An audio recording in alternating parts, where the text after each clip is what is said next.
Shqipëria e tashme, një kombi shitur nga byele Pirsit dhe indiferenca.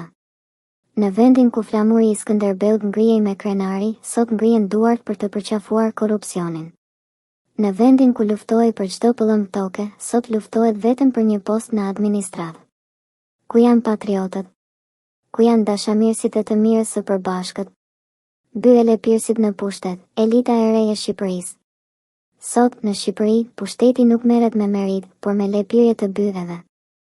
Njerëzit nuk ngrihen për shkak të aftësive, por për shkak të afërsisë me të fuqishmin.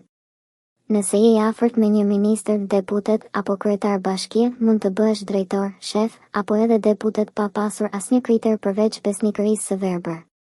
Partitë politike janë shndërruar në mafia, ku antarësia nuk varet nga ideologjia, por nga sa mirë i shërben liderit.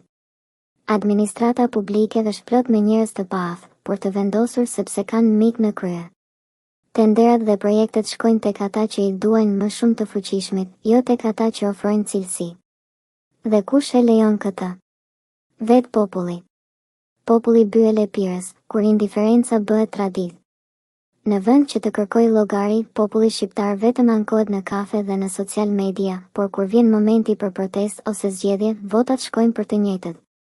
Po që të bëjmë, kështu është Shqipëria, kjo frazë e mjerueshme është arsyeja pse gjithçka mbetet e njëjtë. Të gjithë janë njësoj, një justifikim për mosveprim, ndërsa byele Pirsit vazhdojnë të shtypin. Unë nuk kam fuqi për të ndryshuar, ndërsa çdo njeri që hesht është pjesë e problemit. Ku janë trima që ndërtonin kullota në mal? Ku janë intelektualet që guxonin të thonin të vërtetën? Sot, shumica janë të heshtur, të friksuar, ose më keq, të gatshëm të përkëdhelin pushtetin për një favor.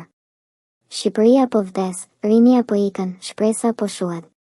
Rinia më e mirë po largohet në Gjermani, në Kanada, në Amerikë, sepse nuk shet të ardhmen këtu.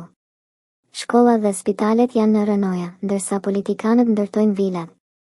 Kultura dhe historia po harrohen, sepse një kom pa mendje kritike është i lehtë për t'u manipuluar. A do të vazhdojmë të heshtim? A do të pranojmë të jemi skllav të një sistemi të korruptuar? A do ta lëmë Shqipërinë të vdes pa asnjë betim për ndryshim? Çfarë mund të bëhet? Mos u bëni pjesë e sistemit, refuzoni korrupsionin, mos blini vota, mos kërkoni punë me mik.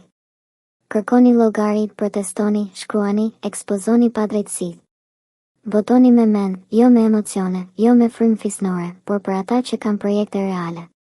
Edukoni të tjerët, një komb i vetëdijshëm nuk mund të manipulohet kaq lehtë. A do të kthehet Shqipëria në komb? Shqipëria nuk ka nevojë për më shumë byele Pirës, por për njerëz me karakter. Nëse vazhdojmë të heshtim, do të kthehemi në një vend të harruar nga historia. Koha për të qëndruar në këmbë ka ardhur. Ose do të luftojmë për të, ose do të vdesim si skllav. Zgjoni, shqiptar.